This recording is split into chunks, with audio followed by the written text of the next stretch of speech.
this is Jason Flanagan, and I'm from the cover duo JJ out in Dubai, and over the next couple of weeks I'm going to be your ambassador for guitar articulation. Now, because we have a repertoire of hundreds of songs, it's important for me. Not a lot of guitarists do this out in Dubai. In fact, none of them do it, apart from me, I think. But it's important for me to adapt to the exact same tone, the exact same sound, the articulation, the execution of the guitarist, artist or band that are producing the sound. Today we're going to be looking at Def Leppard. Over the next couple of weeks I'll be uploading videos of different bands and different artists that use different tones, which is very important for me because it's quite easy for anyone to get up on stage and suddenly start. But if it doesn't sound like the band, then it will just sound a bit like an exercise or a cover band or someone pretending to be them. Whereas it's important for me to get the right sound. So Def Leppard, why are we starting with them? Well, they're actually one of the hardest bands to play live. Not because it's so technical or hard or difficult. It's actually due to this little fella here, the old whammy bar or tremolo, depending on your outlook in life. Bit of an English-American thing there. And Def Leppard like to use this a lot. Phil Collen, the guitarist, he is constantly using it. Now and then I like to use it. Pink Floyd, for example, they use it for little embellishments now and then, like. But they use it all the time in Def Leppard. And yeah, for anyone who doesn't know what it is, I just showed you an example. It creates a vibrato. Using the left hand, you can go. But the right hand, it gives it a bit more of a quickness if you want it. And it really depends on how you use it. You can also create dive bombs, which Def Leppard do all the time. And if you want to get really fancy and technical, bands like Dream Theater, Steve Vai, they like to use it to knock it. And what that does, it creates a kind of coiled effect. So like, because literally, if you imagine a ruler at the end of a desk and you go ba ba ba ba ba ba ba ba ba, as soon as you pull the ruler towards you, the pitch goes up. Ba ba ba ba ba ba ba ba ba ba ba. Same effect here. The bridge is the tight string, and the bridge is actually slackening the string.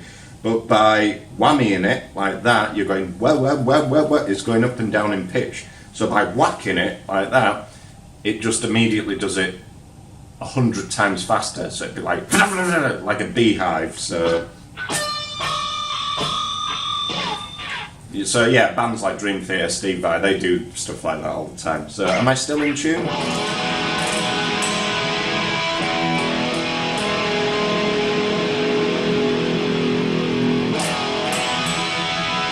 Near enough. That's of minor importance right now because I want to concentrate more on sound and playing style. So we're going to start with the song Animal by Def Leppard. If you watch my right hand, you'll notice the reason why it's quite difficult to play live, because luckily I've got an S-series Ibanez, so the tuning on this is quite good. If you're constantly whammying, it stays relatively in tune, and you just need to use these bolts on the end to kind of tighten it back up every now and then. But otherwise it's quite reliable. But that's why it's quite hard to play live, because I'm constantly like, oh god, here we go again, whoa, whoa, whoa, whoa, whoa. And I don't like doing that an awful lot. But here we are, this is Animal by Def Leppard, and we'll talk about tone and sound afterwards.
So yeah, if you noticed on my right hand there was constantly a lot of the old...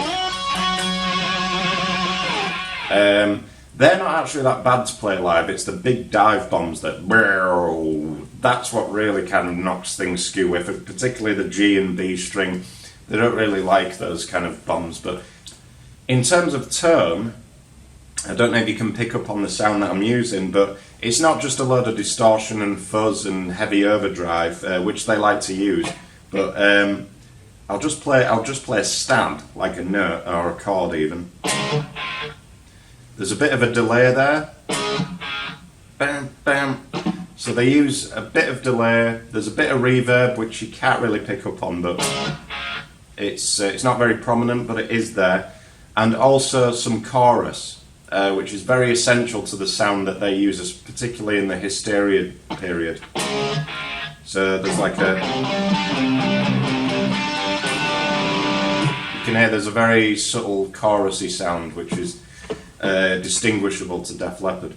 Okay, so this next example is Pour Some Sugar on Me. Not a lot of whammy bar action in this, but this is just to give you a bit of an example of playing style, the way that they execute the notes, and also if you listen out to the effects that I just told you about, the chorus, the delay and the reverb, then you'll kind of hear that it sounds like Def Leppard and not someone trying to imitate Def Leppard.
Now, if you noticed, just ignore some of the flub mistakes I make. Again, this is just to show you execution and technique.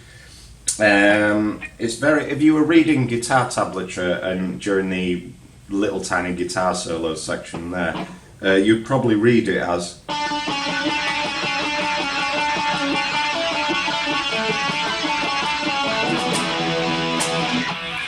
But if you notice, I played it a bit differently because you want it to sound like Def Leppard. So the first thing that Phil does is mute, so he'll pan mute those notes. So. And if you notice, instead of going up and down, it's very important, I think, to do every note that you're hitting on this particular section using downstrokes. If you use up and down, it doesn't quite have the same effect, but downstrokes, it just sounds like it's being executed better in terms of their playing style. Also, Phil likes to use a metal pick. I'm using a plastic one.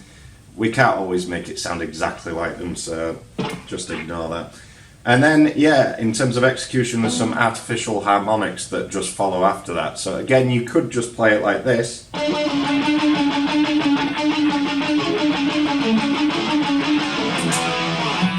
But by adding the artificial harmonics at the end, it gives it that kind of screechy razor blade sound, a bit like this.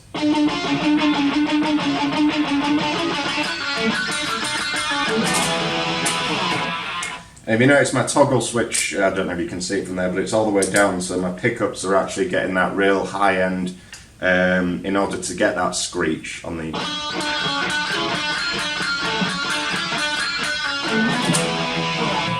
And all you're doing there is basically using the pick like that, ding ding ding ding ding ding ding ding ding ding ding ding ding ding ding ding, and then as soon as you get to the next 4 bars, I wedge the pick further down so that you're literally just using the edge of the pick as well as the edge of your fingers to create that. and altogether it should sound like this.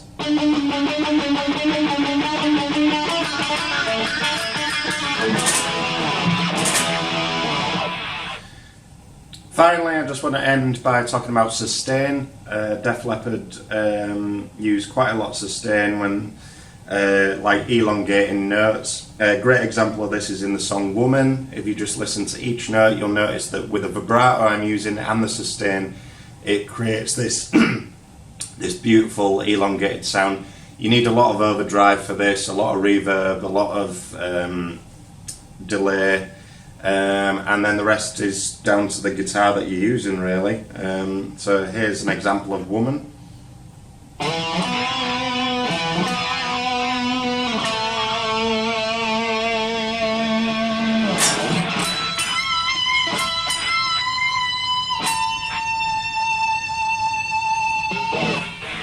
Now, I mean, it's quite easy using the D string and the G string. They're fantastic for sustaining notes. You know, I don't want to sound like Spinal Tap, but you could go off and have a bite and come back and that'll still be ringing. Notice what I did when I was sustaining the high note.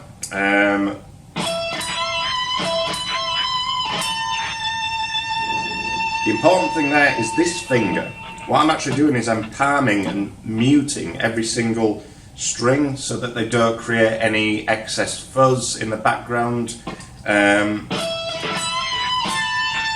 I don't do that, then I'm open to having, well, you heard it just at the end there, subtly, just a little, well, I can't recreate that sound, like that kind of sound.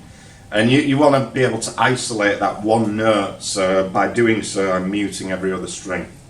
So that's been the 101 on Def Leppard. Sorry if there's been a few rudimentary moments where it's been a bit out of tune or a few flub notes, but it was really just to recreate the tone and the sound that Phil Collen uses. And I did want to start with the hardest one, so it was always going to sound a bit wobbly in places.